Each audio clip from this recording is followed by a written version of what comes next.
twongeye kuguha ikaze wowe ukurikiranye Impamo Media. Uyu ni wa mwanya tubagezaho inkuru nziza kandi z'ubwenge zizewe ku buryo zanagira icyo zigufasha mu buzima bwa buri munsi. Uyu munsi twabazaniye uwo bita Nsabimana Eric, ariwe tuzi nka Nsabi Comedy cyangwa Dogiteri Nsabi, mwite uko ushaka ariko hiyongereho akantu bise Nsabi Dogiteri. Ni umuhungu wavukiye mu majyaruguru y'igihugu cy'u Rwanda, aho bita mu karere ka Musanze. Uyu muhungu nawe ari mu bantu baduhaye icyo twakwita inkuru n'ubutumwa byazagufasha mu rugendo rwawe rw'ubuzima. Nsabi yaravuze ati mureke urukundo ruganze mu bantu, kubera ko twese twaremwe kimwe. Ikintu cyonyine gituma hagaragaramo agatandukaniro nako gakeya ni uko wenda ahantu twavukiye ariho hatandukanye, ariko twese tumeze kimwe, ngo niyo mpamvu tugomba gukundana.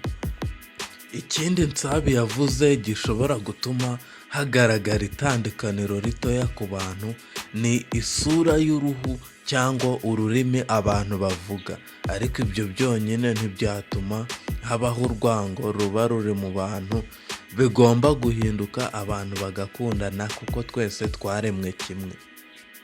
Urugero Nsabi yaduhaye ni nko ku mpinja mu bitaro. Impinja mu bitaro zose zirira kimwe, uruhinja rwaba ari urwo muri Afurika, urwo ku mugabane w'i Burayi, hose impinja zirira kimwe iyo ziri mu bitaro.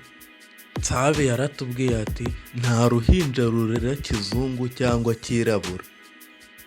Kandi Nsabi arongera aratubwira ati twe kujya tuzirana, twese twaremwe kimwe. Akandi kantu Nsabi yatubwiye, yaravuze ati ese umuntu uhakana ko abantu baba batandukanye, ubu ngubu abaye asanze inzara mu nzira zikase, yakwerekana nyirazo?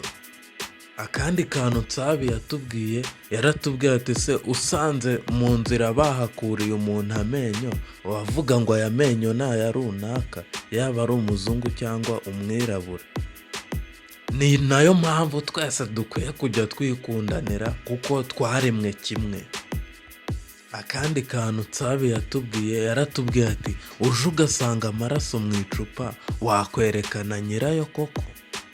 Abantu bose twaremwe kimwe, niyo mpamvu dukwiye gukundana.